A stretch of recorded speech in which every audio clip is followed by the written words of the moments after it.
세미나 시작하기 전에 잠깐 광고 말씀드리겠습니다. 오늘 우리 회원 말고 고려대학교의 고려대 병원의 조태영 줄기세포 연구소장께서 오셨습니다. 그리고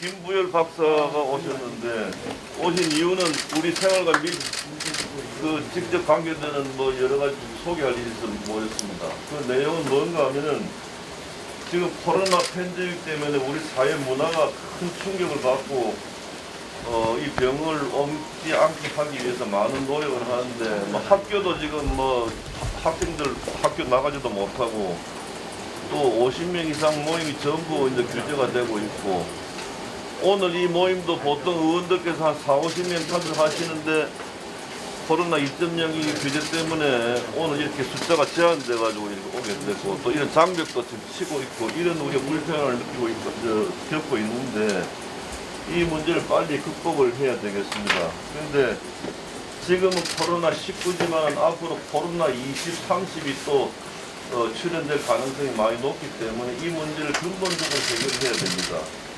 그래서 곳곳에서 연구 노력 중인데, 여러분 병원의 수술실은 무균 상태를 유지를 해야 됩니다. 그런데 모든 병원이 세균, 멸균 장치를 설치할 의무를 하고 있습니다. 그런데 바로 이 기계가 병원 수술실에 있는 균을 죽이는 무균 상태를 만드는 그 기계입니다. 그런데 지금까지 방법과 다른 방법으로 15,000V의 플러스 마이너스를 아크 방전을 시키는데, 그 과정에서 OH 레디칼이라는 이온 기체가 발생이 됩니다. 그게 모든 균을 다 죽입니다. 그래서 근데 이제 이 공기를 흡수해가지고 안에 살균해가지고 바깥으로 배출하는 이 구조입니다. 그래서 이걸 발명한 분이 김부열 박사고, 그 옆에 이제 이걸 또 증명하신 분이 조태영 교수입니다. 그래서 이거 오늘 이제 우리가 시범 설치를 해보고, 이게 이미 입증이 됐습니다. 앞으로 모든 이런 기계를 전국의 학교로 설치를 하고, 또 식당 같은 데 설치를 하면은 현재 이렇게 숫자를 제한하고 있는 그런 데서 우리가 극복할 수 있는 그런 아주 엄청난 기계가 와 있다는 걸 아시고, 여러분도 오늘 안심하고 마스크를 벗으셔도 좋습니다. 박수로 축하해 주시죠. 네. 본인부터 보세요. 마스크 아무도 안 본대. 난 벗을게. 네, 오늘 추운 날씨도 불구하고 우리 의원님들 그리고 언론 여러분들 함께 해 주셔서 감사의 말씀을 드립니다. 오늘은 특히 이 코로나 2단계를 격차에 대해서 우리 의원님들 그리고 언론인 여러분들 한정된 분들 오셨습니다.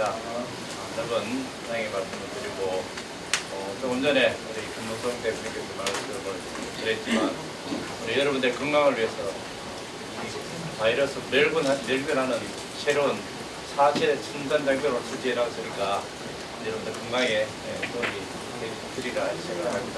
좀 안심하시고 마음껏 토론을 해주신 말씀을 드리겠습니다.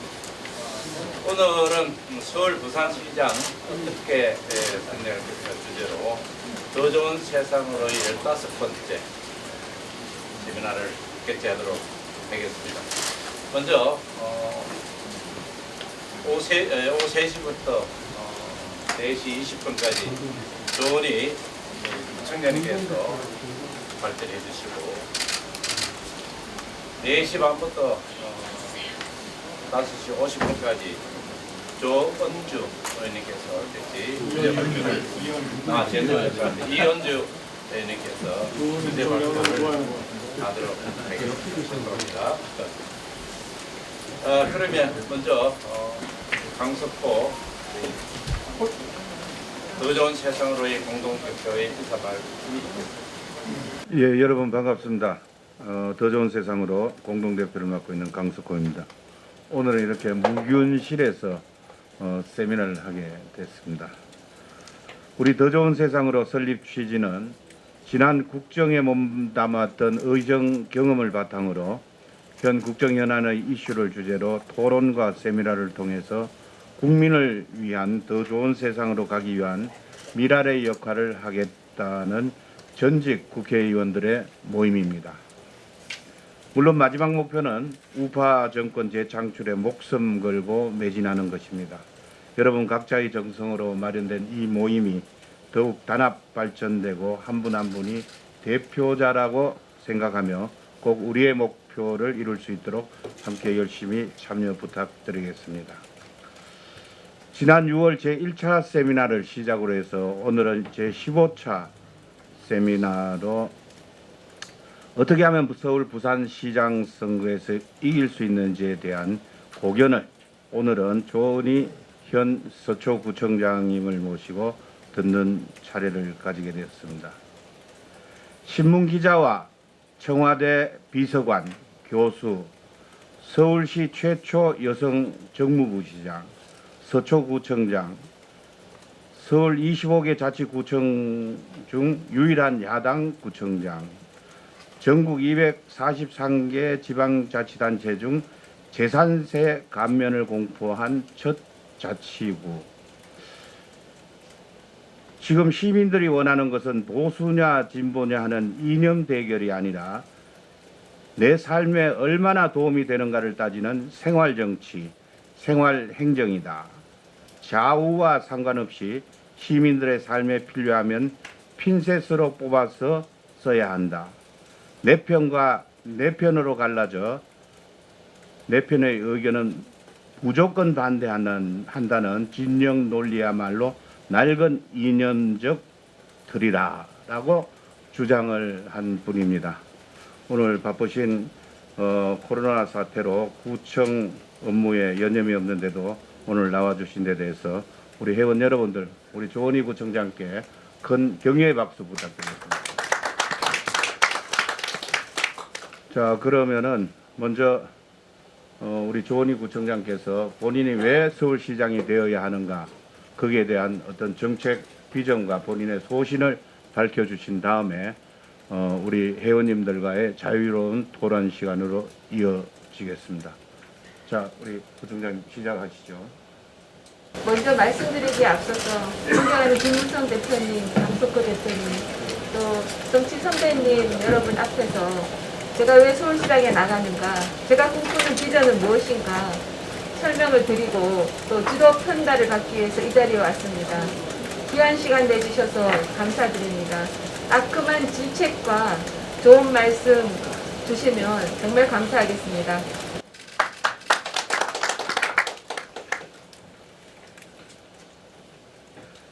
이번 선거는 부끄러움의 선거입니다. 민주당 시장들의 부끄러운 성비위 때문에 서울, 부산 830억이라는 혈세가 선거비로 날아갑니다. 이번 선거는 소리 없는 아우성입니다. 집값 때문에 평생 빚 갚으며 살아가야 하는 청년들, 세금 때문에 죽을 때까지 돈 벌어야 하는 시민들, 전세 대란에 찬바람 맞으며 방구하러 다니는 시민들, 이 피눈물 나는 아우성이 거대한 함성을 이뤄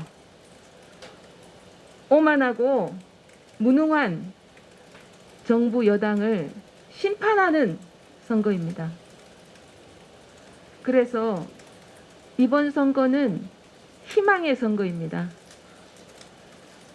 한 표 한 표가 촛불보다 강력한 빛이 되어 절망에 빠진 서울과 대한민국에 다시 희망을 밝히는 선거입니다.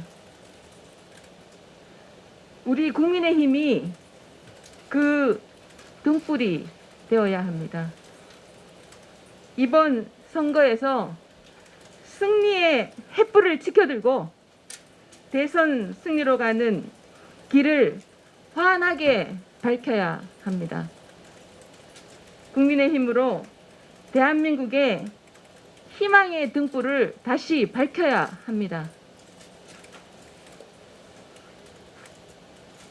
조은희가 서울시장에 출마한다니까 어떤 분들이 말씀하십니다.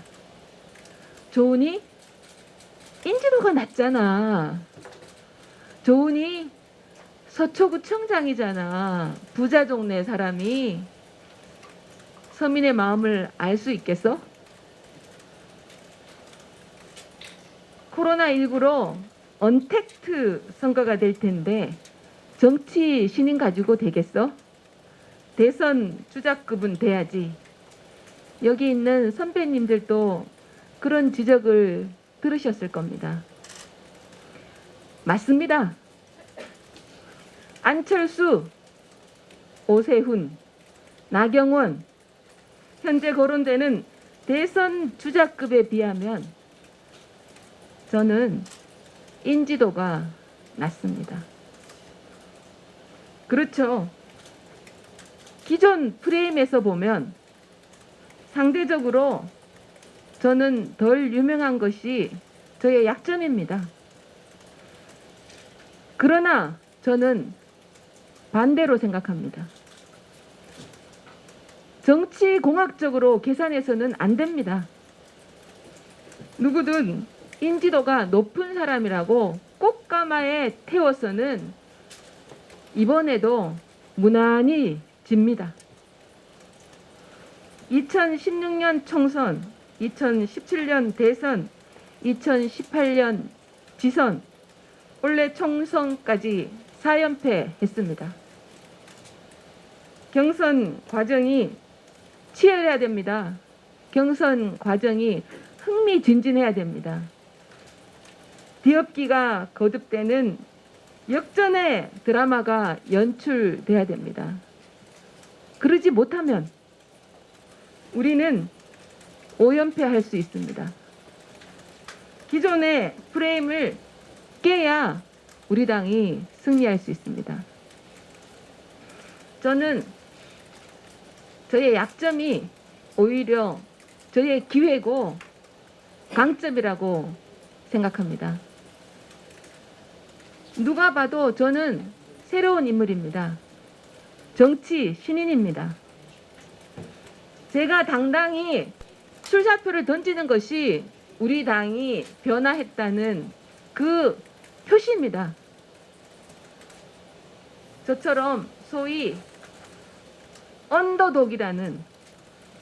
언더독으로 불리는 신인이 실력으로 당당하게 정면 돌파할 때, 그래서 경선에 역동성이 생길 때 새로운 스타 탄생이 이루어집니다.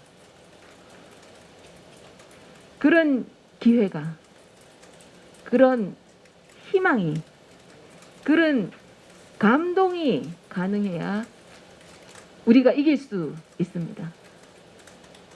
2001년 대통령 선거에서 노무현 후보는 지지율 1%에서 출발했습니다. 이명박 서울시장은 처음에 3%에서 시작했습니다. 그에 비하면 저는 여론조사 흐름이 상당히 좋습니다. 11월 초 언론사 여론조사에서 6.2% 나왔습니다. 그런데 불과 3주 만에 최근 조사에서는 제가 9.5%였습니다. 우리 국민의힘 지지층만으로 봤을 때는 14.5%입니다. 출마 의사를 확실하게 표명하기 전 11월까지의 조사입니다. 대부분의 여론조사에서 제가 우리 국민의힘 후보 중에서 2위라는 것이 나타납니다. 저에게는 역동성과 가능성이 있다는 것을, 그 가능성을 보여줍니다. 한마디로 저는 계속 상승하는 기대주라고 할 수 있습니다. 여권의 대권 주자로 겸응되는 이재명 경기도지사도 저처럼 기초단체장 출신이었습니다. 서초구는 잘 사는 동네잖아. 잘 사는 동네 구청장이 어떻게 어려운 서민의 마음을 알겠어. 그런 강남북 프레임에 저를 가두려는 시도가 있는 것을 알고 있습니다. 민주당뿐만 아니라 우리 당내에서도 그런 약한 말씀을 하시는 분이 계십니다. 그렇습니다. 저 서초구청장 맞습니다.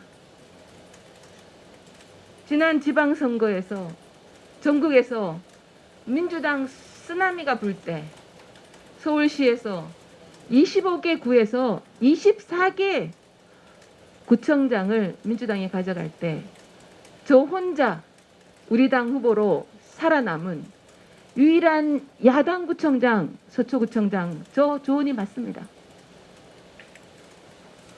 민주당 지지자들조차 다 1번 찍었는데 구청장만은 2번 조은이 찍었다 했습니다. 제가 부자 동네에서 부자들을 위한 정책을 펼쳤다고 저를 지지했겠습니까? 아닙니다. 제가 주민들의 가까이에서 주민들의 이야기를 경청하고 주민을 위해 실용적이고 실천적인 생활 정책을 해왔기 때문입니다. 여야 진영을 구분하지 않고 조은이 일 하나는 똑부러지게 한다. 그런 평가로 찍어주셨습니다.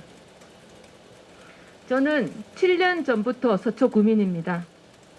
동시에 40여 년 전 서울 땅에 첫 발을 내디든 지난 40년간 서울 시민이기도 합니다. 서대문, 양천, 중구, 도봉, 구로, 용산, 서초 등 서울시 이곳저곳을 옮겨가며 이삿짐을 풀었던 40년 서울시민입니다.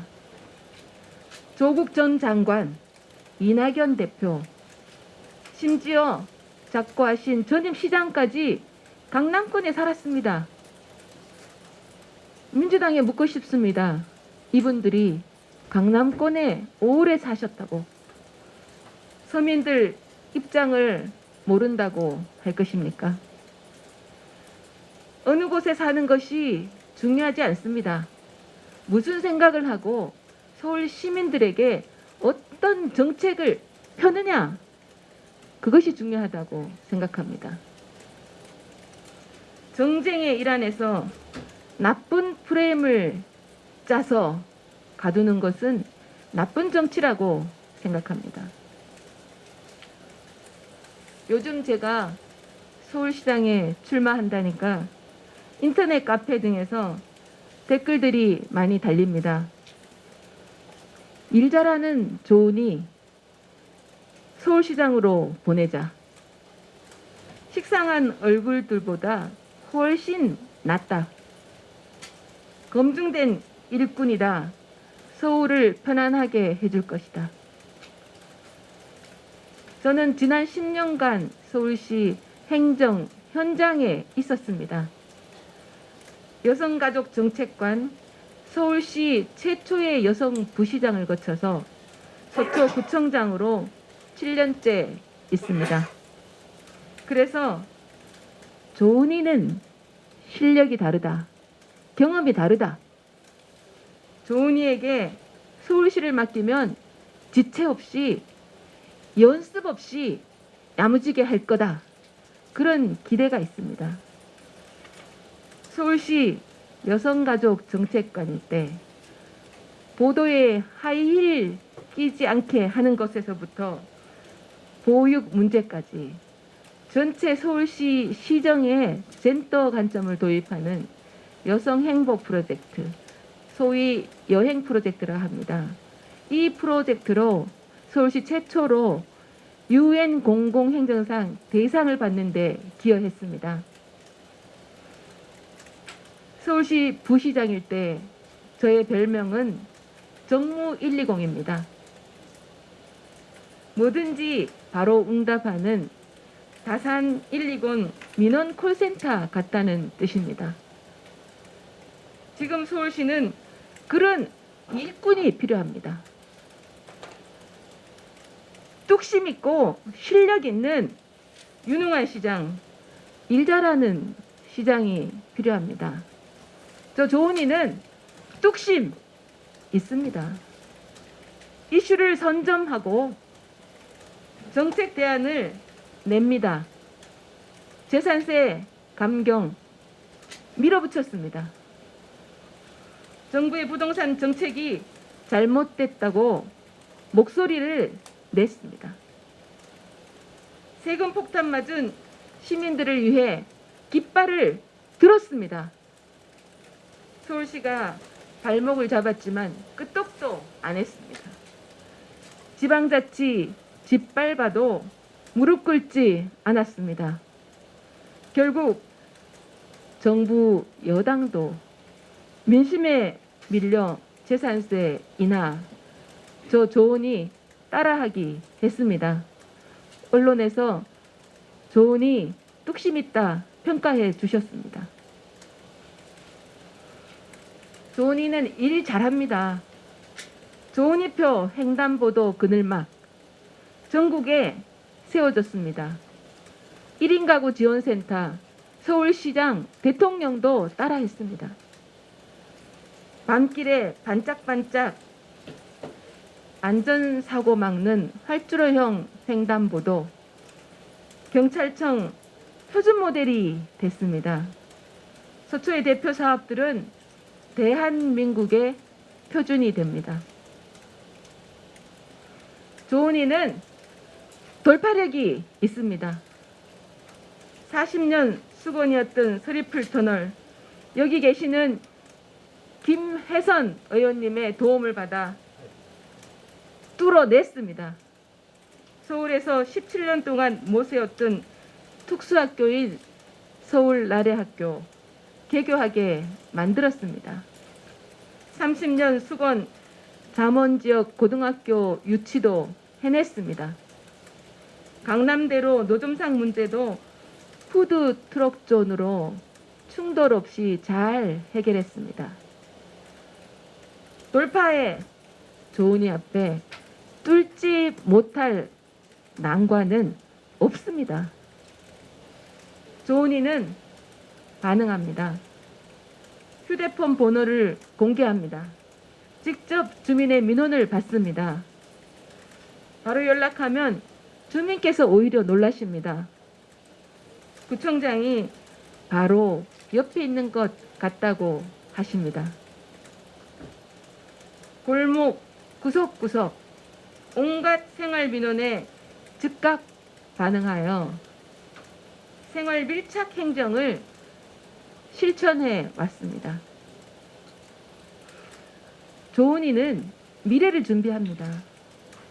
전국 최초로 밝은 미래국을 신설해서 3번의 기회를 줍니다. 인생 3번의 기회. 약자와의 동행을 하고 있습니다. 또한 어린이와 청년들에게 공정한 기회를 주고 어르신은 스마트한 100세 인생을 누리도록 돕고 있습니다. 블록체인 칼리지, AI 칼리지, 청년 영상 크리에이터 칼리지, 4차 산업혁명 시대에 청년들에게 새로운 일자리를 주는 교육도 앞장서서 실천하고 있습니다. 지난 10년간 서울은 정체된 도시가 되었습니다. 벽화만 그리는 도시 재생으로 낡은 서울을 그대로 방치했습니다. 글로벌 도시 경쟁력은 하락하고 있습니다. 서민들은 꿈을 잃어가고 있습니다. 무능한 정부가 내놓는 부동산 정책마다 엇박자를 내고 있습니다. 서민들의 내 집 마련의 꿈은 날아가고 있습니다. 고용세습과 정규직 나눠먹기로 청년 일자리 꿈을 빼앗았습니다. 특정 시민단체와 업체 밀어주기, 정치 편향의 방송에 시민 혈세를 투입한 기울어진 운동장을 만들었습니다. 오늘의 부동산 참사는 이념에 갇힌 정부의 무능과 정권의 눈치를 본 대권 주자의 뒤틀린 야심이 만든 불량한 합작품입니다. 부동산 문제를 정치적 표 계산으로 풀어냅니다. 현 정부의 부동산 정책을 설계한 김수현 전 청와대 정책실장은 자신의 책에서 부동산은 정치다라고 말합니다. 집 가지면 보수화되고 집이 없으면 진보화된다. 부동산을 정치로 풀어가기 때문에 이런 참사가 빚어지고 있는 겁니다. 주택 문제를 이념적으로 접근합니다. 집 한 채 갖고 싶은 소박한 꿈을 투기라고 치부합니다. 9억 이하 1가구 1주택 소유자에게도 징벌적 세금 폭탄을 투여합니다. 아파트에 대한 환상을 버리라고 서민들을 계몽하는 게 미래 주거 대책이라고 합니다. 내가 생각하는 것이 옳다. 내가 주는 대로 따라라. 오만입니다. 과도한 개입주의입니다. 서울 아파트 값을 3년 새 45%나 올렸습니다. 공시가를 인위적으로 올려 보유세, 재산세, 건강보험료 등 세금 폭탄을 투하했습니다.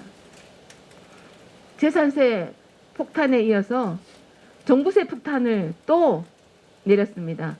작년보다 2배 오른 종부세 고지서 주민들에게 날렸습니다. 민심이 부글부글 끓고 있습니다. 코로나 블루보다 심각한 부동산 블루라고 합니다.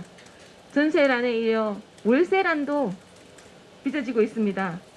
정부가 바뀌지 않는 한, 서울시의 리더십이 교체되지 않는 한 이런 고통은 시작에 불과합니다.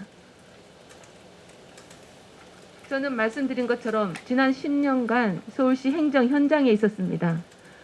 만약 제가 서울시장이라면 이렇게 할 텐데, 현장에서 서울 미래를 위한 구상을, 실천적 구상을 가다듬었습니다. 어떤 구상은 서초구에서 실천하기도 했습니다. 서울을 다시 뛰게 하겠습니다. 서울은 매력적인 세계 최고 도시가 되어야 합니다. 단언합니다.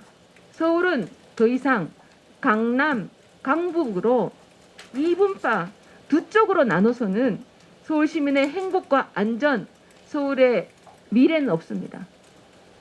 67만 인구의 송파는 65만 인구의 전주와 인구가 비슷합니다. 50만 포항은 52만 노원구와 인구가 비슷합니다.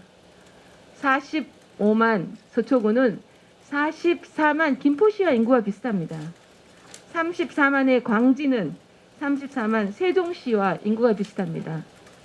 이처럼 서울은 25개의 다양한 도시가 다핵도시로 모여서 유기적으로 연결된 세계적인 메가시티입니다. 서울이 균형 발전할 수 있도록 하기 위해서는 이들 225개 도시, 25개 구를 교육, 문화, 교통 등 비슷한 곳을 연결시켜서 따로 또 같이 성장하는 다핵구도로 만들어야 합니다. 강남과 강북의 진부한 이분법 이제 버려야 합니다. 서울의 25개 도시를 5개 권역 혁신 플랫폼으로 유기적으로 연결하는 글로벌 플랫폼 도시를 구상하고 있습니다. 뉴욕, 도쿄를 넘어 세계 1등 도시로 서울을 만든다는 목표를 갖고 있습니다. 시민의 삶이 플러스되는 서울에 대한 비전이 있습니다. 쾌활한 서울, 편안한 서울, 따뜻한 서울을 만드는 12가지 전략 구상을 가지고 있습니다. 앞으로 차근차근 설명드리도록 하겠습니다. 오늘은 부동산과 세금 문제, 그리고 서울을 하나로 묶는 유브랜 이 세 가지를 집중적으로 말씀드리겠습니다. 먼저 부동산 대책입니다.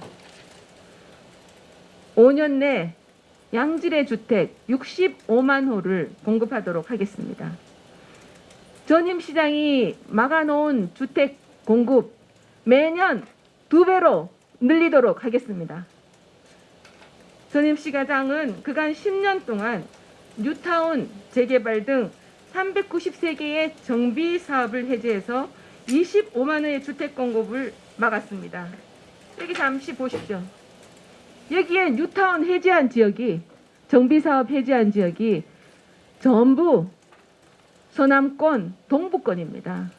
이렇게 해서 시민들의 주택 문제를 만든 장본인이 전임시장입니다.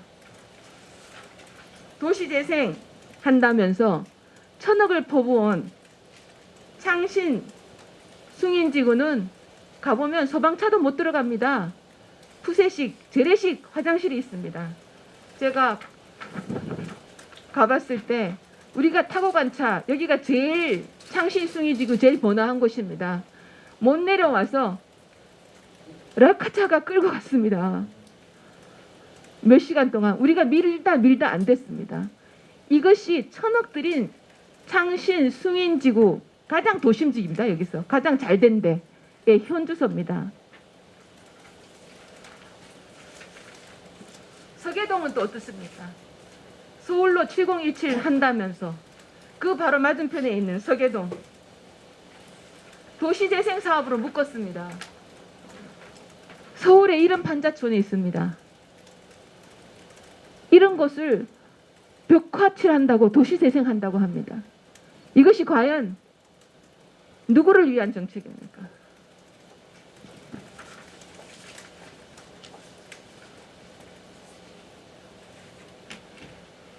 지금 서울시에서 추진 중인 정비사업 214개입니다. 그리고 해제한 393개 정비사업의 절반을 다시 현실에 맞게 미니 뉴타운, 중규모의 뉴타운, 아니면 대규모의 뉴타운 이렇게 상황에 맞게 하도록 하겠습니다.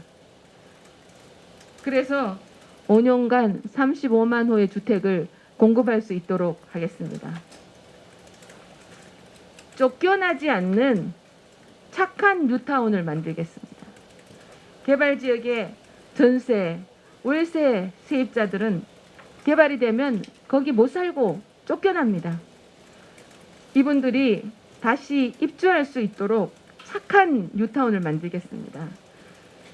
제오는 재개발을 통한 공공기업 서울균형발전기금을 통해 마련하겠습니다. 서초, 강남, 송파, 저는 서강송이라고 합니다. 마포, 용산, 성동, 저는 마용성이라 합니다.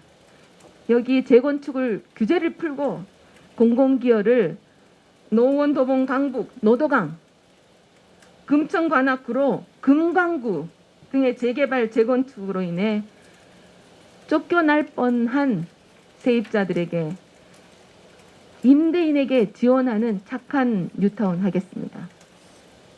다음은 청년 문제입니다. 청년들이 이 정부 서울시의 임대주택 정책으로 주거 유랑자가 되고 있습니다. 이 청년들이 주거 유랑자가 되지 않고 중산층으로 가는 사다리가 되도록 매년 2만 호 청년들이 임대가 아니고 내집, 청년 내집 주택 10만 호를 공급하겠습니다. 청년 세대가 생애 첫 주택 마련의 꿈을 이루도록 하겠습니다. 중산층으로 올라가는 주거 사다리를 만들겠습니다. 남의 집에 새들어 살면서 이리저리 유랑하지 않도록 하겠습니다.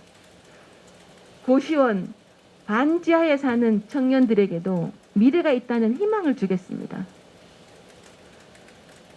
컬러 있는 재건축 사업을 하겠습니다. 컬러? 컬러 있는 재건축? 컬러가 뭐지? 궁금하시죠? 재건축 규제가 많습니다.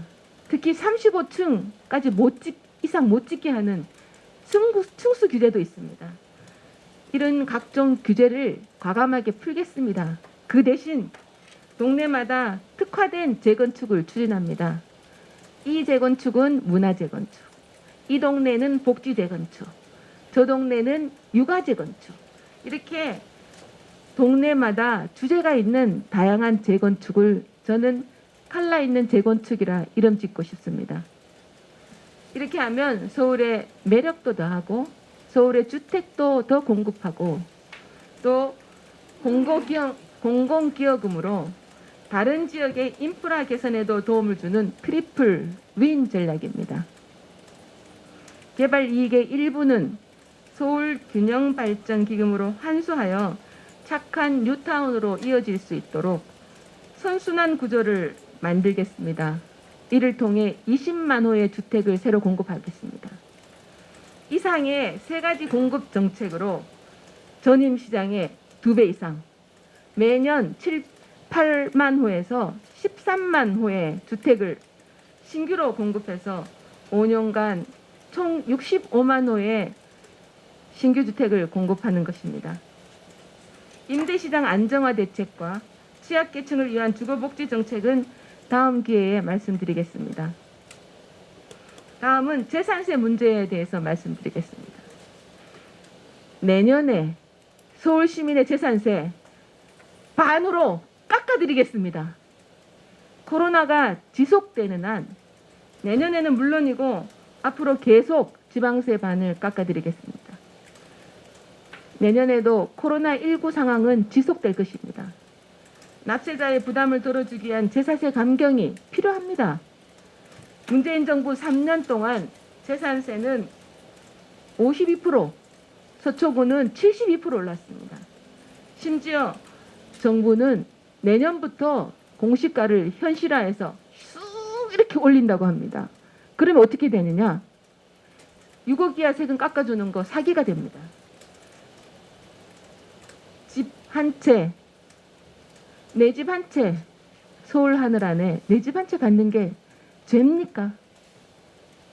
징벌적 세금은 더 이상 안 됩니다. 9억 이하 1가구 1주택 시민에게 재산세 부담 절반으로 덜어드리겠습니다. 공시가도 더 이상 올려서는 안 됩니다.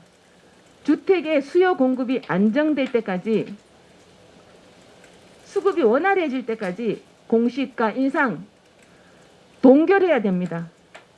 중앙정부에 강력하게 요구하겠습니다. 서울시장은 국무회의에 참여할 수 있습니다. 25개 구청 중 한 개 유일한 야당 구청장으로 목소리를 높였던 것처럼 국무회의에 가서 부당함을 주장하겠습니다. 그리고 관철시키겠습니다. 양도세를 낮추도록 해서 거래가 활성화될 수 있도록 저부터 맡겠습니다.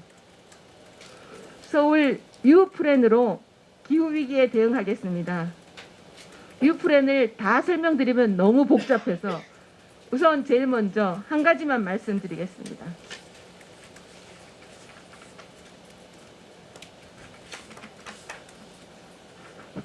이게 제가 그리는 서울 유플랜입니다. 그런데 동부간선도로를 보시면 2011년부터 노원에서 강남까지 가는 겁니다. 이게 동부간선도로입니다. 2011년부터 10년 동안 서울시가 동부간선도로 지하화한다고 하고 있습니다. 아직 삽 못 떴습니다. 제가 시장이 되면 제일 먼저 동부간선도로 착공하겠습니다. 그리고 아주 스피디하게 완공하겠습니다. 지금 노원에서 강남까지 출퇴근하시는 분들 50분 이상 걸립니다. 이게 되면 10분 만에 돌파합니다. 서울 유플랜은 기후위기에 대응하는 세계도시 서울을 꿈꾸는 플랜입니다. 유플랜이라는 이름은 언더그라운드, 지하화한다는 거고요. 유나이티드, 서울을 25개 구를 연결한다는 거고요. 유, 서울시민 여러분들입니다. 구체적 내용은 경부고속도로, 경부철도 지하화, 지하철 2호선, 4호선 상부구간 지하화합니다. 지하철은 지하에 있는 철도입니다. 그런데 지상 구간이 30년 이상 있습니다. 2호선 광진에서 송파, 잠실, 그 다음에 합정에서, 그림 제가 나중에 질문해 주시면 설명드리겠습니다. 그게 얼마나 주변을 어렵게 하는 건지 주민들은 뼈저리게 느끼고 있습니다. 이 구간을 지하화하고 숲과 공원이 있는 문화예술이 숨쉬는 아름다운 스마트 도시 서울을 만듭니다. 유플랜을 통해서 기후 위기에 대응하고 다핵도시 서울을 골고루 연결시켜서 서울이 도쿄를 넘어서 세계 1등 도시가 되도록 하겠습니다. 마지막입니다. 왜 조은희인가 요약해서 말씀 올리겠습니다. 첫째, 조은희는 검증된 일꾼입니다. 둘째, 조은희는 기존 정치권의 진영 싸움에 물들지 않은 정치 신인입니다. 셋째, 치열하고 공정하게 치러지는 경선은 본선 경쟁력을 상승시킬 수 있습니다. 만약 제가 국민의힘 후보가 되면 그 자체가 한편의 감동적인 드라마가 될 것입니다. 넷째, 조은희는 확장성이 있습니다. 중도층은 물론 민주당 지지자들도 인정하는 일꾼입니다. 조은희가 일꾼이라는 사진을 좀 보여드리겠습니다. 제가 고울 것 같죠? 이게 제 손 사진입니다. 네. 머리만 쓰면 말만 있게 됩니다. 머리와 손과 발을 같이 써야 됩니다. 네. 언론사 여론조사를 보면 조은희는 30, 40대, 조은희의 지지 기반은 30, 40대입니다. 저는 언제나 위기를 기회로 반전시켰습니다. 제가 선 자리를 꿈과 희망의 출발점으로 삼았습니다. 탄탄한 현장 경험, 실력을 바탕으로 정면 돌파하겠습니다. 변화 위에 변화, 변화의 혁신 슬로건, 거기에 아이콘이 되겠습니다. 오직 1000만 시민만 바라보는 시민의 시장이 되겠습니다. 시민을 더 편안하고 더 안전하게 하는 일 잘하는 시장이 되겠습니다. 서울 하늘 아래 내 집 한 칸은 갖게 해주는 든든한 시장이 되겠습니다. 네 편, 내 편 가리지 않고 에너지를 모아가는 신바람 시장, 활기찬 시장이 되도록 하겠습니다. 청년에게 미래를 주는 희망의 시장, 시민의 삶을 풍요롭게 하는 플러스 시장이 되도록 한 걸음 한 걸음 나아가겠습니다. 경청해 주셔서 감사합니다. 예, 수고하셨습니다. 여러 가지 서울시의 발전을 위한 또 자신의 왜 내가 되어야 되는가 이런 부분에서 말씀이 있었습니다. 우리 회원님들 오늘 말씀을 잘 들으셨고 뭐 질문할 사항이 있으면은 좀 준비를 해주시고요. 제가 먼저 잠깐만 제가 여러분들 정리할 동안에 한두 가지만 제가 먼저 질문을 드리겠습니다. 본인은 여성구청장, 여성의 섬세함 등등 여성에 대한 여러 가지 얘기를 하셨는데 당의 여성 가산점에 대해서 이번 서울시장 선거에서는 여성 가산점은 필요 없다고 말을 했습니다.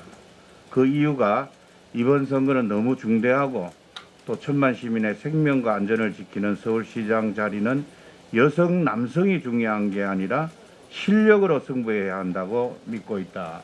이런 인터뷰 기사를 봤는데 거기에 대한 본인의 어떤 이유에서 이런 얘기가 나왔는지 설명을 한번 부탁을 드리고요. 그 다음에 두 번째는 누가 되든 간에 야당 출신의 서울시장은 1년 동안 예산안 통과도 어려운 그런 식물시장이라고들 합니다. 그걸 극복할 정치력을 보여주어야 하는데 아까 본인이 구청장 25개 구청장 중에 본인이 유일한 야당 구청장이고 또 서울시의원들도 거의 대부분이 이제 여당이고 이런 과정에서 극복할 정치력을 어떻게 보여줄 것인가 거기에 대한 어떤 보관이 있는지 그 두 가지 점에서 한번 말씀해 주시기 바랍니다. 먼저 여성 가산점제에 대한 저의 입장을 말씀드리겠습니다. 저는 여성 가산점제 있어야 된다고 생각합니다.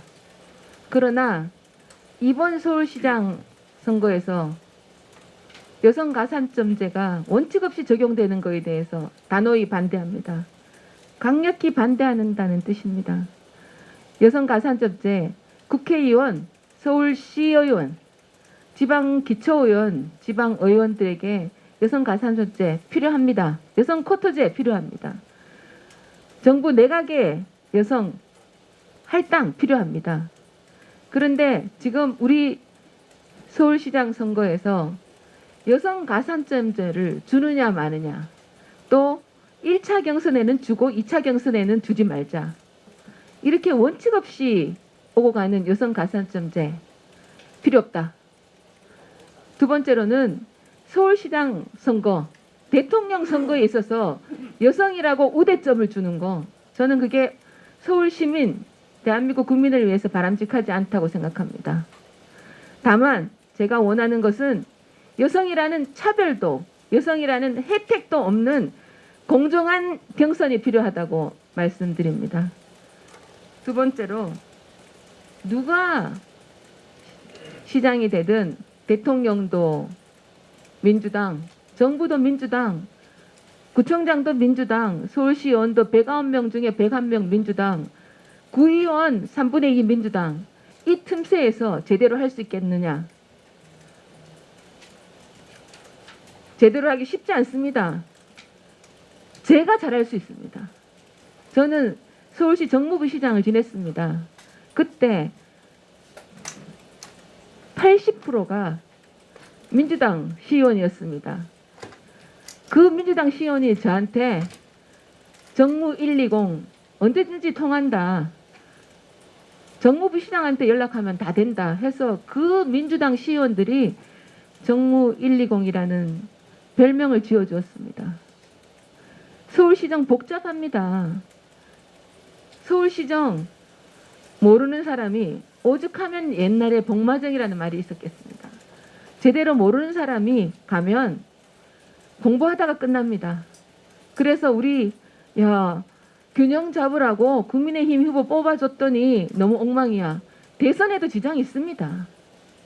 서울시정을 제대로 알고 제대로 대화하는 저같이 서울시정을 잘 알고 서울시를 경험해 본 사람이 지혜롭게 할 때 그동안 민주당 10년 하더니 국민의힘 맡겨놨더니 잘하네? 이런 신뢰를 줄 수 있습니다. 이런 신뢰를 통해서 대선 승리의 기반이 마련된다고 생각합니다. 예, 고맙습니다. 우리 회원님들 질문해 주시기 바랍니다. 이현재 의원님 아까. 우리 구청장님 아주 일도 열심히 잘하시고 또 여성으로서 참 여러 가지 존재감도 많이 보이셨는데요. 이번에 이제 시장으로 나오신다고 그래서 제가 두 가지를 좀 한번 여쭤볼게요. 지금 이제 구청장 임기가 2022년까지인데 한 1년 남겨두고 이제 이 서울시장 보궐선거에 나오게 되면 그 다음번에 1년 있다가 나오셔도 되는데 정식 선거에 나와도 되는데 이렇게 되면 당의 이미지를 어떻게 하며 그 다음에 원인 제공을 한 당은 사실은 공천을 안 하는 것으로서 아마 여야가 지난번에 합의가 됐던 걸로 제가 알고 있습니다. 그래서 정말 그 25개 구청장 중에서 유일하게 국민의힘 당은 그 우리 조은희 구청장님밖에 없는데 그거를 저버리고 튀어나오신다. 이거가 지금 이걸 어떻게 해석을 해야 되는지 싶고요. 그 다음에 이제 두 번째는 이제 서초구청장을 한 7년 정도 이제 지금 하셨는데 지난번에 재산세 삭감 부분 얘기를 하셔서 그것이 서초구에는 상당히 도움이 되지만 이제 전체 서울시 입장에서 볼 때는 다른 구청의 입장에서는 조금 거부감을 보이는 그런 내용을 제가 들었습니다. 근데 이제 그것이 문제가 아니라 제가 말씀드리고 싶은 거는 지금 이제 서초에서만 지금 한 7년 계셨는데 이 강남북 이번에도 이제 이 집값 문제 뭐 이런 것이 강남북에 너무 차별화가 지금 심하고 많은 전국에서 전부 다 강남권으로 오고 싶어 하는 거예요. 서초, 강남, 송파 쪽으로. 그러면 앞으로 이 강남과 강북의 차별화를 어떻게 해결하실 의사를 가지고 계시는지요? 네, 이은재 의원님께서 정말 제가 꼭 말하고 싶은 부분을 말씀드리고 싶은 부분을 질문해 주셨습니다. 너무 감사합니다. 구청장을 저버리고 튀어나온다. 그건 살짝 좀 서운하고요. 제가 만일 지난 총선에서 임기를 버리고 나왔으면 그런 얘기를 들었을 것 같습니다. 근데 지금은 838억이라는 혈세가 투입된 서울시장, 부산시장 선거가 실현됩니다. 그리고 이것은 민주당 시장의 성추문으로 이루어진 선거입니다. 그리고 구청장 선거를 하면 거기 가서 종이 하나 인쇄 더 하는 겁니다. 그러니까 따로 선거비가 그렇게 많이 들지 않는다는 말씀이고요. 임기가 1년 정도 남았습니다.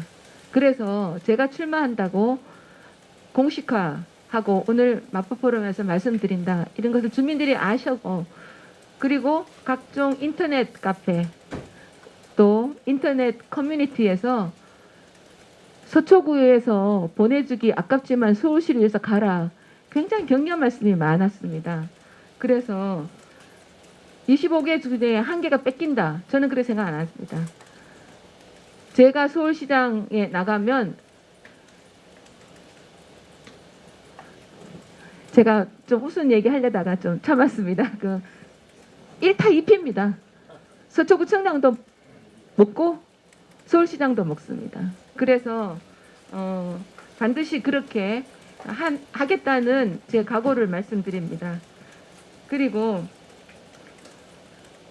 재산세 삭감을 한다고 해서 서초만 좋은 거 아니냐? 절대 아닙니다. 이 재산세 삭감은 서초의 9억 이하 1가구 1주택은 50%밖에 안 됩니다.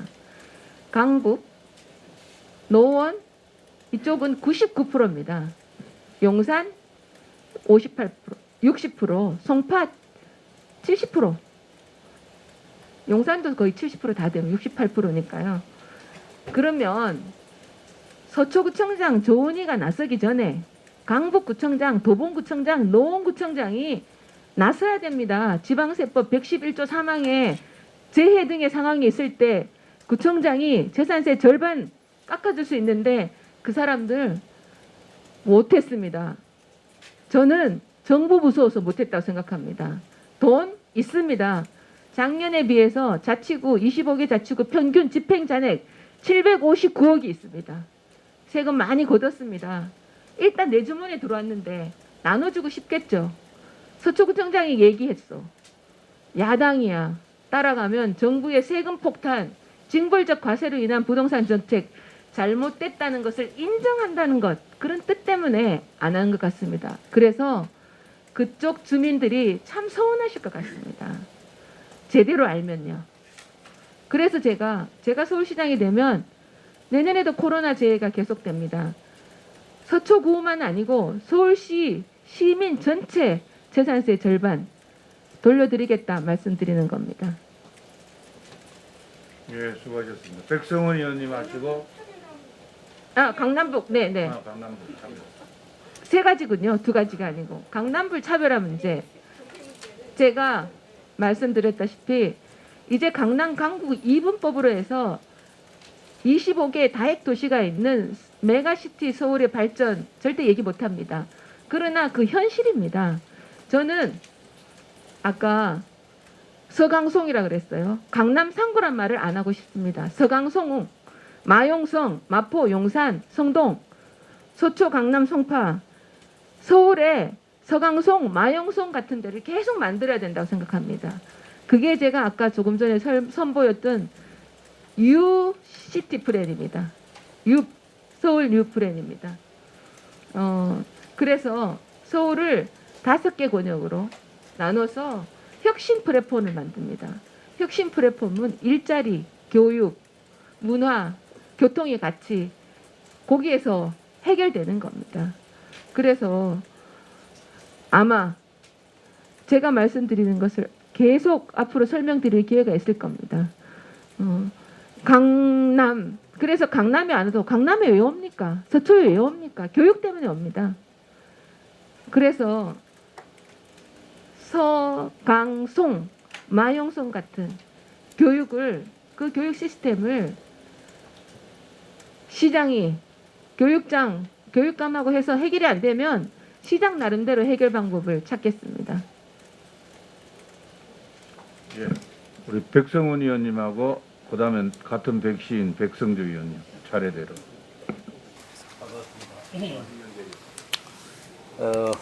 평소에 우리 구청장님 일 잘하신다는 소문도 듣고 있고 또 옆에서 지켜볼 때도 일 잘하시는 것은 잘 알고 있습니다. 오늘 더구나 앞으로 뭐 여러 가지 구상과 이런 걸 들으니까 역시 많은 생각과 또 평소에 고민을 많이 하신 그런 역력합니다. 저도 시장도 해보고 경기도 부지사도 하고 지방행정에 한 30년 했기 때문에 지방행정수장으로서는 어떤 고민이 될까를 누구보다도 많이 해온 사람입니다. 오늘 그런 뜻에서 주마가 편의 뜻에서 앞으로 뭐 꼭 지금 이 자리에서 답변보다는 조금 서울 시민의 입장 또 유권자 입장에서 볼 때 어떤 점을 좀 착안하는 것도 좋지 않을까 해서 몇 가지만 조금 간략하게 좀 말씀을 드릴까 합니다. 우선은 우리 중앙행정과 지방행정은 다릅니다. 일단 지방행정은 주민들하고의 접촉행정이죠. 그러니까 주민들이 실생활에서 무엇을 가장 절박하게 느끼느냐 이 점을 장히 받아들이지 않으면 행정이 겉돈다고 봅니다. 나는 지금 서울시정의 제일 큰 문제가 그거라고 봅니다. 한마디로 다른 말로 표현하면 서울시의 행정 경영이 없다. 경영이 뭡니까? 미래의 핵심 가치하고 목표를 제시를 하면서 시민들한테 앞으로 5년, 10년, 20년 뒤에 서울시는 이런 모습이 될 거다. 이런 비전을 보여야 되는데 우리 지금 서울시에 누가 그거를 지금 그리고 두 번째로 보면은 생활행정의 밀착행정의 중요한 점은 주민들이 제일 절박하게 느끼는 거예요. 지금 현 시점에서 행정 수요는 전과는 다릅니다. 평상시와는 다릅니다. 말이 있습니다. 급한 일보다는 소중한 일을 하라고. 그게 경영 원칙이 원리예요. 그럼 지금은 주민들이 뭐래요? 코로나, 감염병 예방. 이게 제일, 그 다음에 교육, 그리고 부동산, 조세. 이런 지금 절박한 문제 있는데 한편으로는 광화문 저걸 파헤치는 게 말이 됩니까? 안 됩니다. 그러니까 그래서 나는 지금 이 선거를 앞두고도 이런 그 문제를 좀 더 제기할 필요가 있다고 보는 것이고요. 그 다음에 또 이제 절박한 그 문제를 조금 연결해서 한다면 교육과 행정을 이렇게 분리해서 이렇게 별개로 놔둬서는 안 됩니다. 시민들 입장에서는 교육이 지방행정과 구분될 이유가 있습니까? 없잖아요. 그럼 우리 행정 편의상 교육위원회를 따로 놓고 교육감한테 따로 독립권을 주고, 그러나 재원은 그렇다더라도 정책은 유기적으로 같이 돼야죠. 시민 입장에서 교육행정과 지방행정이 이게 하나가 돼야 되는데, 돈은 교육경비 지원금으로 다 주면서 교육행정 시책에 대해서는 교육자치라 이런 거 걸고 절대 간섭하지 마라. 이건 잘못된 겁니다. 나는 이런 점을 국무회의에서 진짜 서울시장은 그런 문제, 근본적 문제를 제기해야 된다고 보고요. 그리고 또 하나는 지금 세금 문제인데요. 아까 이야기하신 중에 재산세 50%를 감면하겠다. 나는 그 조금 더 생각을 해야 된다고 봅니다. 왜 그러냐? 물론 세금 감면해 준다 하면은 이런 시민들로서는 좋다겠죠. 그러나 근본 원리에 비춰보면 그보다 더 근본적인 문제가 있고 더 큰 문제가 있습니다. 네. 뭐냐면은요. 네. 종부세는 세금으로서는 폐지돼야 될 세입니다. 왜 그러냐? 부동산 보유세잖아요. 네. 부동산 보유세는 부동산의 거래 양도세하고 다릅니다. 보유하는 데 대한 부가세인데, 부동산의 보유세는 지방세가 있습니다. 세 각국이 그것은 지방정부에서 거두는 세입니다. 그거를 국세로 가지고 간다는 것은 지금 종부세가 유일하게 논리상 수긍이 될 수 있는 부분은 전국의 다른 여러 가지 소재하고 있는 집과 땅과 이런 부동산을 그거를 일괄 종합해보지 않으면은 판로가 일어나고 이거는 소득의 불공평이 따르기 때문에 중앙정부에서 그것은 국세청이 할 수밖에 없죠. 자료로. 그래서 이제 종합해가지고 부동산을 세를 부과한다는 논리지만은, 그러면은 1가구 1주택으로 한 지방자치단체 한 곳에서만 보유를 하고 계속 사는 사람한테는 종부세가 부과할 이유가 없죠. 네. 왜 부과합니까? 네. 그러면은 재산세를 종부세만큼 세율을 더 거두려면은 재산세 세율을 올리든가 공시가를 더 올리든가 해야지, 왜 없던 세를, 이게 그전에는 없던 세예요. 이런 세가 글쎄, 그러니까 이 세 자체를 근원적으로 문제를 제기해야 됩니다. 그 다음에 재산세 50%를 깎는다. 같은 과세원을 놓고 부동산을 놔놓고 그러면 누가 좋은 일이에요? 종부세가 국세로 가져가고 지방세는 거기에서 50% 깎는다. 그러면 지방자치 재원만 주는 거 아니에요? 그러니까 이것은 우리가 못 사는 지역 형평을 위해서 분배하는 거는, 형평성을 제고하기 위해서 배분하는 건 지방교부세 제도가 있습니다. 따로. 이 국세 소득세 기준으로 해서 누진세로 굳은 그 세원을 소재로 해서 19.2% 지방에 주는 거예요. 그런 메커니즘을 제쳐놓고 부동산에다가 세금을 부과하는데 또 부과해가지고 그걸 가지고 무슨 떡값 주듯이 나눠준다. 이거 근본적으로 잘못된 겁니다. 그러니까 나는 이번 선거에 더구나 시민들이 지금 제일 종부세에 대해서 아주 민감하게 돼 있습니다. 나는 이 이슈가 선거 그 과정에서는 지금 정부에 신랄하게 나는 공격을 하고, 이것은 많은 사람들의 호응을 얻는다고 봅니다. 네. 그래서 재산세의 감면은 지방세 스스로 감면하는 점, 그보다도 근본적으로 종부세에 대한 문제를 근원적으로 제기를 해서 그야말로 1가구 1주택, 장기 보유 필요해서 1가구 1주택에게는 재산세 위에 세를 부과하는 것이 아니죠. 나는 이 점을 분명히 좀 한번 네, 네. 예. 대부분 좋은 말씀이시고요. 네, 네. 그 중앙과 지방 행정이 다르고 생활 행정이고 실천 행정을 해야 되고, 코로나 교육 부동산 조세 문제에 대해서 접근을 해야 된다는 말씀 100번 옳은 말씀이십니다.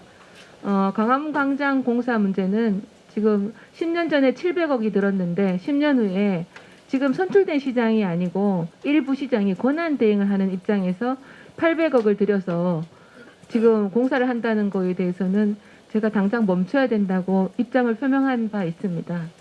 그리고 교육과 행정을 분리하는 게 잘못됐다. 저도 100번 동의를 합니다. 그런 점에서 앞으로 계속 목소리를 높여 나가도록 하겠습니다. 그리고 제가 서울시장이 되면 국무회의에서 유일한 야당으로서 제대로 목소리를 내겠습니다. 마지막으로 세금 감면 문제에 대해서는 서울시장이기 때문에 재산세를 영원히 반으로 할 수는 없습니다. 재산세 감면은 위기 상황에 할 수 있습니다. 재해, 코로나 때. 재해 때 그런데 재산세는 더 많이 걷어집니다. 전 자치구가 서울시가 재산세가 더 많이 걷어집니다. 그러니까 그 부분에 대해서 절반은 감면해서 코로나 위기로 경제가 어려운 상황에 한해서 해드리겠다는 말씀이니까 그 말씀에 큰 오해가 없으셨으면 합니다. 그리고 종부세 폐지는 종부세가 2012년에 12년 전에요. 12년 전에 현재 9억 공시지가 9억 이하 9억 이상이 현시 그 공시가가 9억 이상을 갖고 있는 집은 호화주택이다. 그러니까 지방세인 재산세도 내고 정부의 종합부동산세도 내서 이중과세, 징벌적 과세에 그 의미가 있습니다. 그 의원님이 잘 아시는 것 같고요. 그런데 공시가는 이렇게 현실화한다면서 급격하게 이렇게 올리면서 종부세 기준은 12년 동안 그대로 9억을 놔두고 있습니다. 현재 서울시의 KB의 통계에 의하면은 평균 주택 가격이 실거래가 10억입니다. 그러니까 종부세 공시가 9억하고 큰 차이가 안 납니다. 그래서 종부세 폐지를 하면요. 그다음에 재산세, 양도세 이런 부분에 다시 조정이 있어야 되고 현재 종부세를 그대로 놔두면 양도세 부분을 굉장히 조정해서 거래를 활성화하든가 재산세, 종부세, 양도세, 취득세 이게 연동이 돼 있다고 생각합니다. 의원님이 말씀 주신 것처럼 앞으로 제가 그럴 기회가 있으면 이 부분에 대한 제 입장을 확실히 밝히고 그리고 대안을 모색해 나가도록 하겠습니다. 예, 수고했습니다. 다음은 저희가 지금 4시 10분인데요. 4시 30분까지 하기 때문에 좀 짧게 이렇게 답변하고 또 질문을 해주시길 바랍니다. 백성주 의원님, 이현재 의원님, 김충환 의원님. 예, 그 여러 가지 경륜이 묻어 있는 발제 잘 들었습니다. 두 가지 질문 좀 드리겠습니다.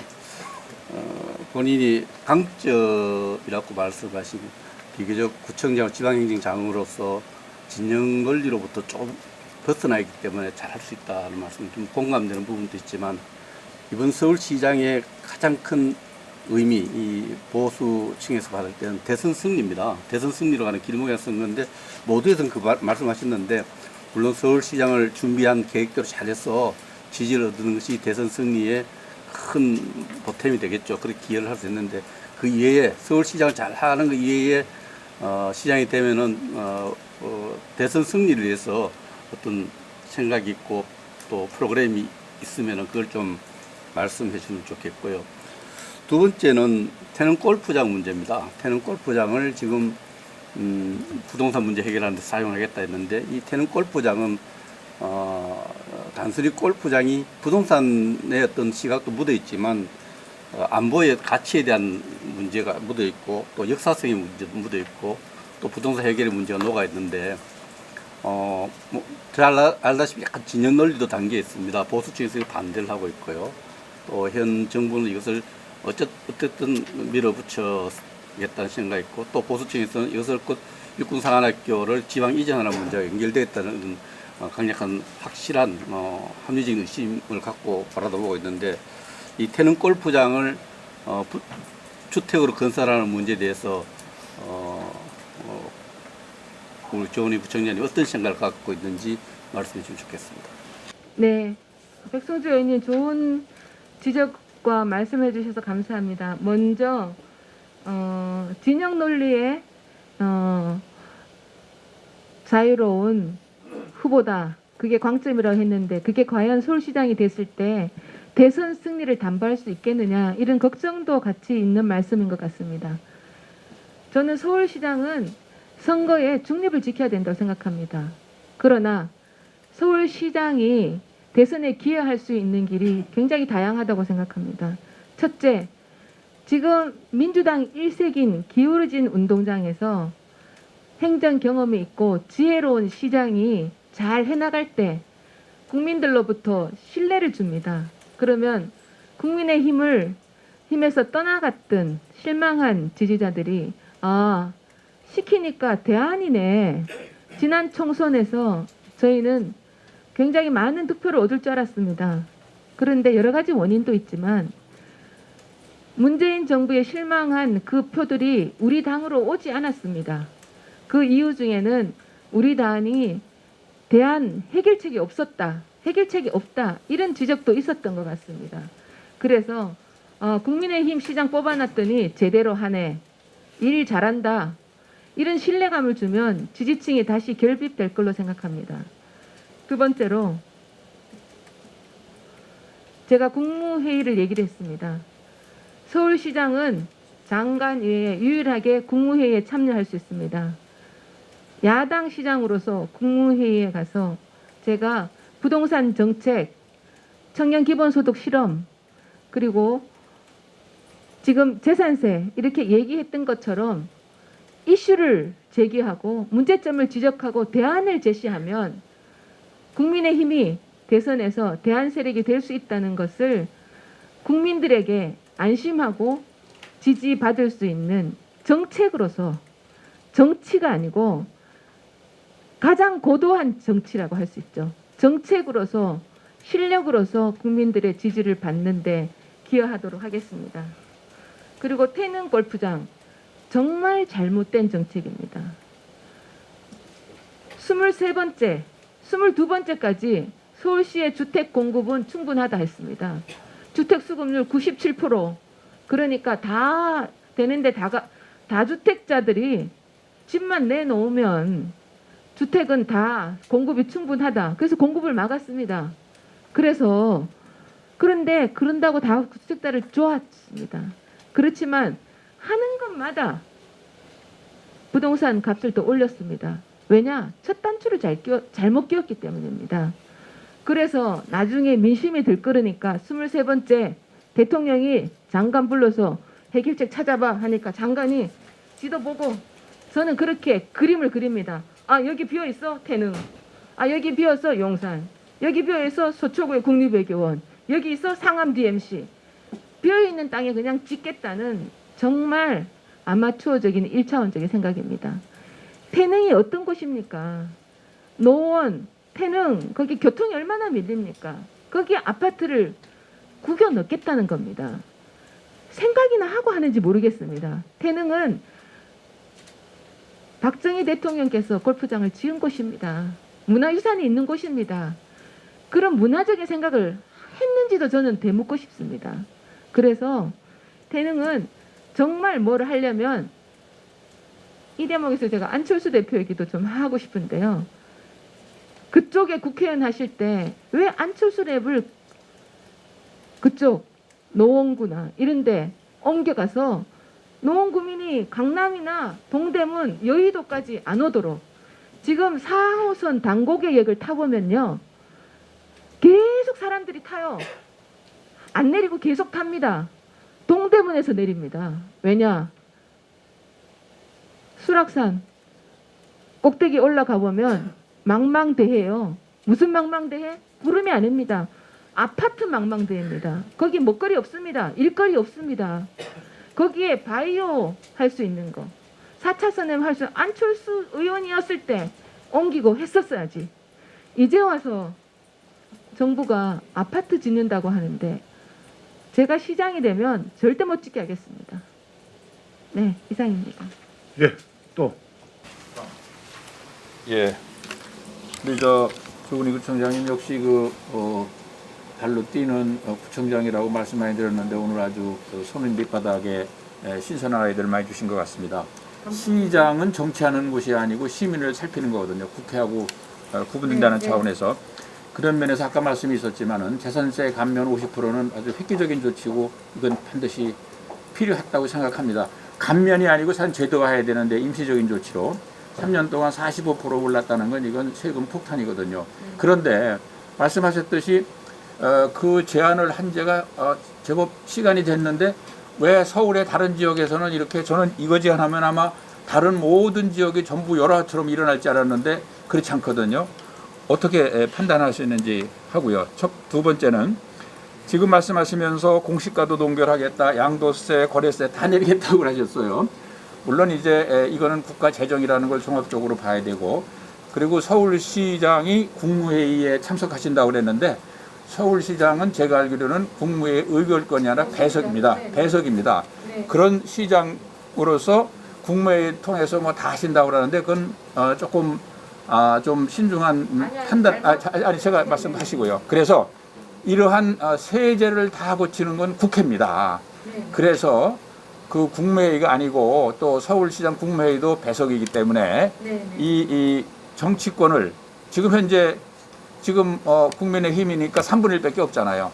그거를 어떻게 돌파한 건지 하는 것이 하는 게 두 번째고, 세 번째는 이 지금 모두에 말씀하셨듯이 상대방 후보, 대선급 후보들이 거론되는 분들이 나올지 안 나올지 모르지만 지금 인지도가 올라간다고 그랬는데 어떻게 이걸 좀 획기적으로 끌어올려야 될 텐데 조은희 이 브랜드가 뭔지 지금 이제 구청장, 서울시 부시장도 하시고 굉장히 뭐 일을 말씀 많이 하셨다고 그랬는데 조은희 하면 이거다라는 브랜드를 확 띄워야 되는데 그런 부분이 아무래도 좀 미진한 거 아니냐, 이거에 대해서 좀 설명 부탁드립니다. 네. 일단 세금 폭탄 다른 곳이 왜 안 하느냐, 아까 모두에 제가 조금 설명을 드렸는데 2004년, 2005년, 2006년에 세금 폭탄이 있었어요. 노무현 정부 때. 그때 서울시에 22개 자치구가 동참을 했습니다. 근데 이번에는 저는 다 동참할 거로 생각 안 했는데 일부 동참할 걸로 생각했어요. 사석에서 만나면 우리도 해야 되는데 눈치가 보인다 그래요. 왜냐 하면 조금 전에 말씀드린 것처럼 이 정부의 부동산 정책은 부동산 공급을 막고 세금을 많이 징벌하는 겁니다.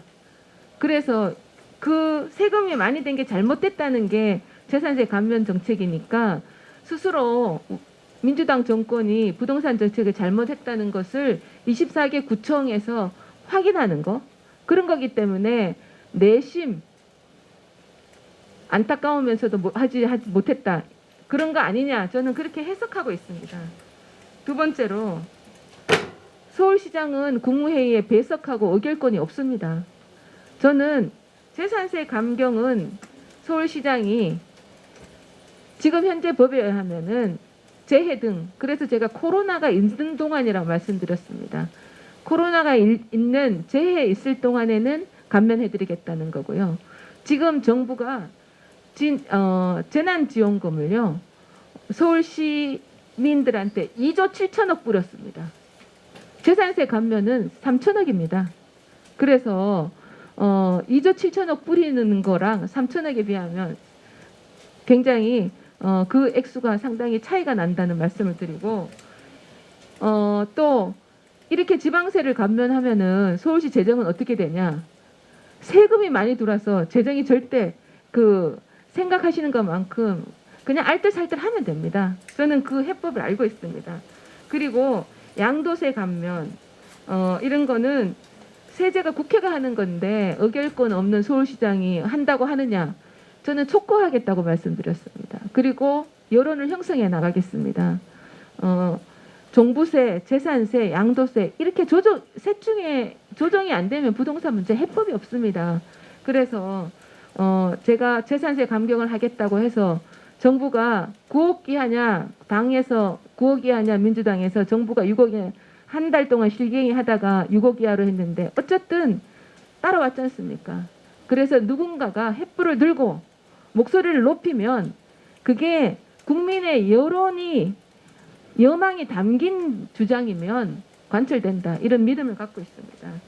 마지막으로 대선급에 비해서 인지도가 부족한데 조은희표 브랜드가 뭐냐? 일 잘하는 일꾼입니다. 제가 손 보여드렸죠.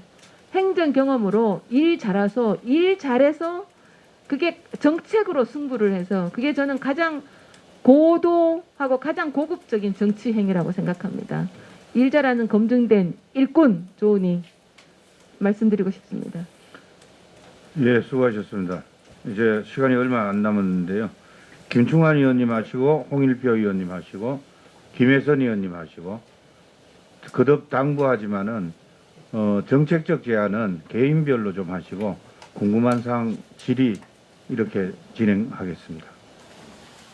서울에서 유일하게 살아남았다는 건 굉장히 정말 고마운 일이고 자랑스러운 일이고 또 칭찬해주고 싶습니다. 그런데 그 강북에서 출마했더라도 당선될 수 있었겠느냐 이렇게 물으면 굉장히 좀 답변하기 어려운 부분이 있지 않습니까? 근데 이게 서울시장이 되려면 이제 전체에서 다 50% 가까이 받아야 된다는 그런 이제 조건이 있는데 여기에 대해서 사람들이 조금 이제 의문스럽게 생각하는 거, 그걸 어떻게 극복할 수 있는가에 대해서 답변을 주시기를 바랍니다. 두 번째는 이제 도쿄를 넘어서 뉴욕보다 더 좋은 도시를 만들겠다 이렇게 말씀하셨는데 뭐 어떤 것이 뉴욕이나 도쿄보다 더 좋은 도시라고 할 수 있는가? 그 한두 가지 이렇게 얘기를 해주시면 좋겠습니다. 그다음에 아까 그 여러 사람이 질문했는데 그 부동산 대책에서 주택을 65만 호를 공급하겠다고 이렇게 말씀하셨죠? 네. 근데 그게 서울시장이 65만 호 공급하겠다고 하면 바로 그 65만 호 공급할 수 있느냐? 서울시장은 허가권을 가지고 있는 정도지 그거 65만 호를 공급하겠다고 해서 공급되는 것은 아닐 수도 있지 않나. 그런데 이러한 목표들이 과연 실현 가능성이 어떤가? 그걸 좀 말씀해 주시면 감사하겠습니다. 네. 잠깐만요. 다음 홍일표 의원님 질의하시고 한번 모아서 혹시나 중복된 게 있기 때문에 한꺼번에 해주십시오. 오늘 아주 그 강당 저는 처음 뵙습니다. 근데 이제 그 브랜드 일 잘하는 조은이 그거는 이제 하나의 그 어떤 일을 했는지 사실은 시민들이 다 기억은 못 하거든요. 구청장으로 있다 보니까. 그래서 사실은 브랜드로 내세우려면 어떤 콘텐츠가 있어야지 그냥 일 잘한다 이것만 가지고는 쉽게 설득하기 어려울 거 아닌가 이런 우려가 있습니다. 그런 거는 좀 참고로 하시고 부동산 지금 이제 가장 시민들 관심은 첫째는 서울 시민들 첫째는 코로나고 두 번째는 부동산입니다. 현재 내가 볼 때는. 근데 부동산 대책 그러면 뉴타운 정책으로 간다. 그러면 MB대로 돌아가는 거냐?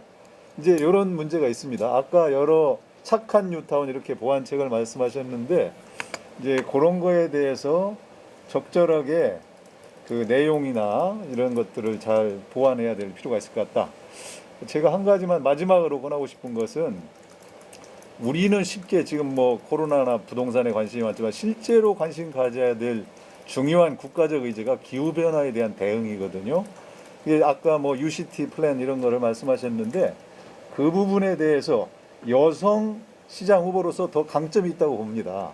그러니까 소프트 파워를 보여준다는 차원에서도 기후변화에 대한 대책을 좀 더 잘 이해할 수 있게 그렇게 개발할 필요가 있다. 그런 말씀을 드립니다. 네네네.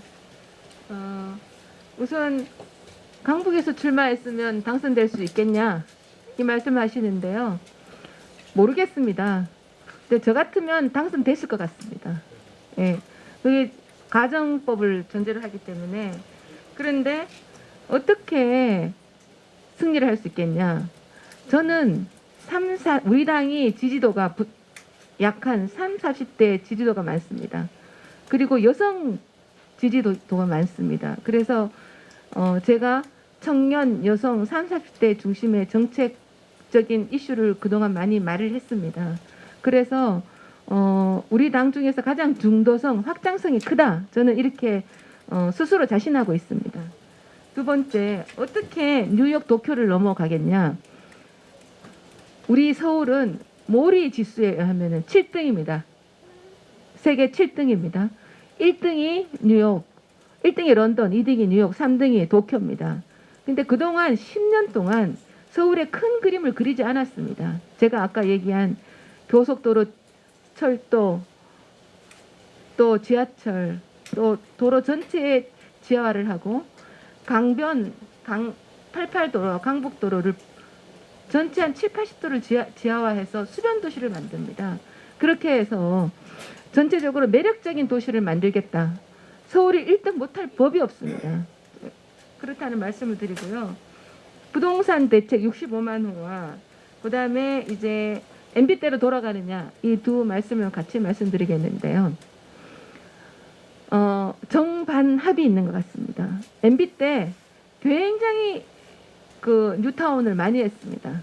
근데 뉴타운의 규모가 9만 평 이상입니다. 그런데 부동산 경기가 좋으면 뉴타운이 활성화됩니다.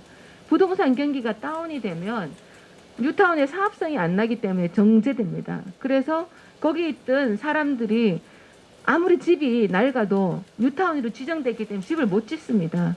그래서 해제하다 보니 너무 많이 해제한 겁니다. 조금 참았으면 지금 굉장히 많은 집이 공급될 텐데 전임 시장이 하던 것을 전부 다 all but nothing but 오세훈이었어요. 오세훈이 하는 거 그거 빼놓고는 anything but 오세훈. 오세훈이 하는 거 빼놓고 다 한다. 이게 전임 시장에 알려지지 않는 구호입니다. 그래서 MB 오세훈 시장 때 하던 거 한강 르네상스 안 했죠? 뉴타운 안 했죠? 세빛 둥둥섬 안 했죠? DDP 안 했죠? 다 안 했습니다. 근데 그 뉴타운은 저는 이제 다양한 뉴타운을 해야 된다고 합니다. 그래서 MB 때로 돌아가는 게 아닙니다. 그러면 서울시장이 도시계획 권한도 있고요. 서울시장이 규제를 풀 수 있는 권한도 많습니다. 세금은 국회와 정부가 합니다. 아파트를 어떻게 지느냐? 이것은 서울시장 권한이 생각보다 굉장히 50% 이상입니다. 그래서 할 수 있다 이런 말씀을 드립니다. 그렇지만 이게 의원님들이 우려하시는 대로 MB 때로 돌아가는 다시 토목시장이 되겠다. 절대 그런 말씀이 아니고 21세기형 입체화 도시를 만드는 가장 매력적인 도시를 만들겠다. 이런 말씀을 드립니다. 그리고 밀자라는 조언이로 좀 약하다. 고민하겠습니다. 혹시 좋은 아이디어 있으시면 주시면 제가 좀 더 발전시키도록 하겠습니다.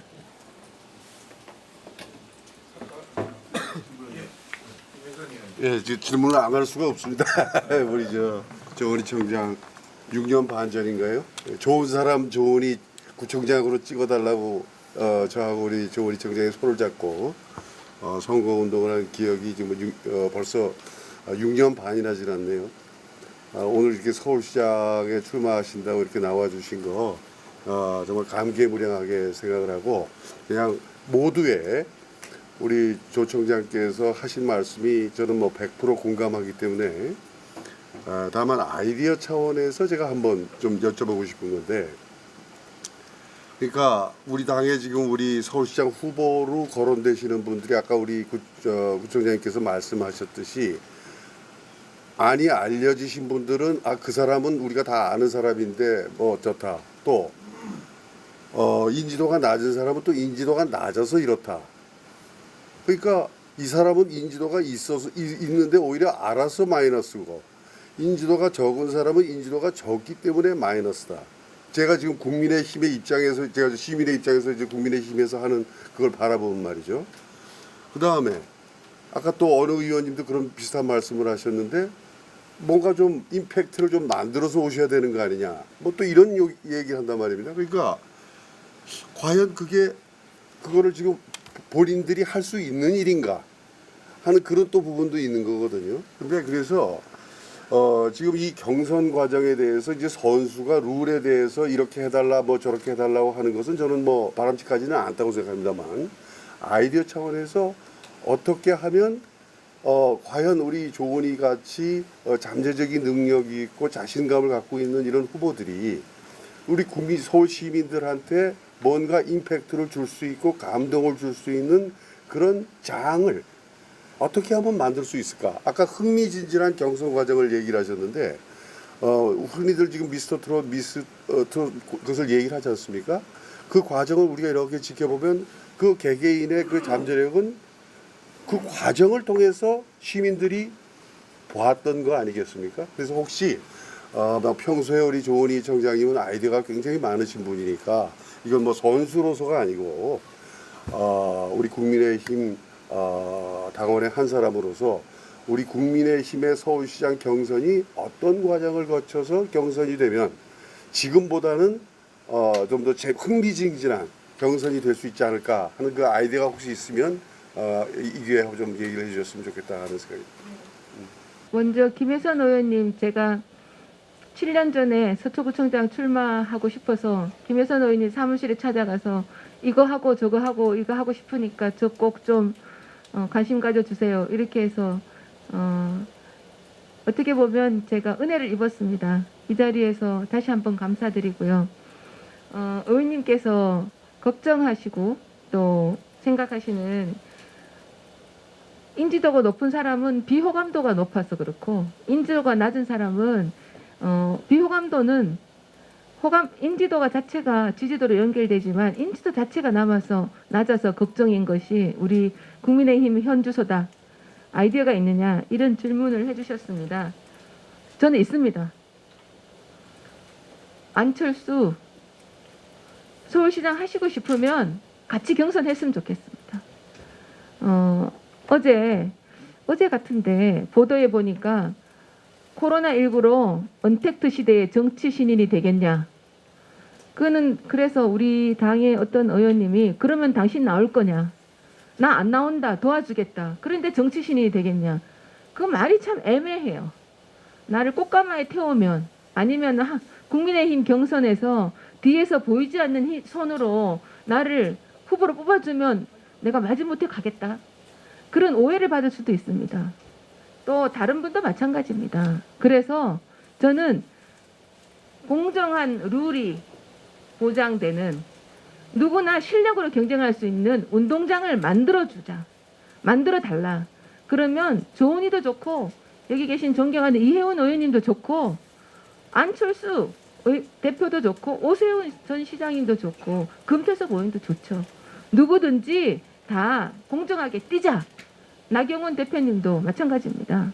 그래서 그렇게 했을 때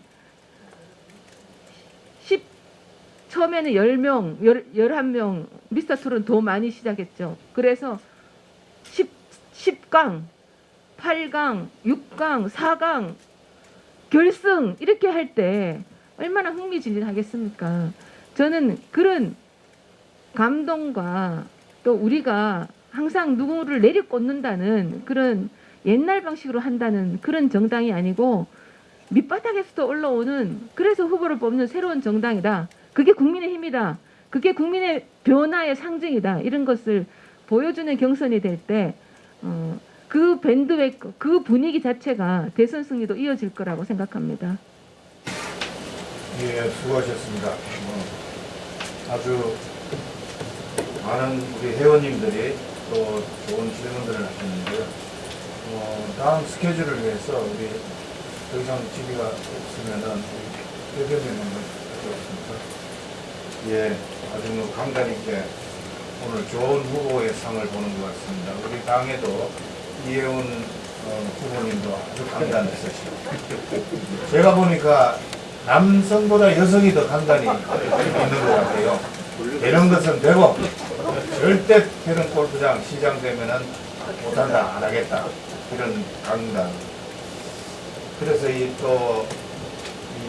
시장으로서 대선 승리 관련 계획은 하니까, 시장은 정치하는 것이 아니고 생활 행정을 잘해야 된다. 거기서 정치의 힘이 나온다.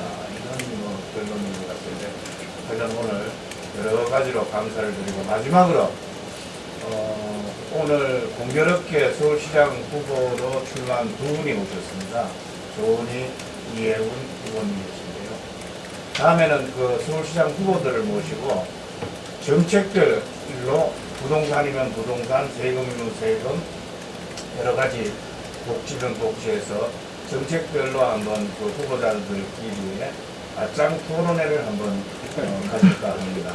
물론 참석해 주시겠죠. 안 해주시면 본인 손해니까 그렇게 알고 오늘 마지막까지 또 우리 회원님들 끝까지 질의 토론하고 답변해 주신 우리 조은희 구청장님께 큰 경의의 박수 한번 드립니다.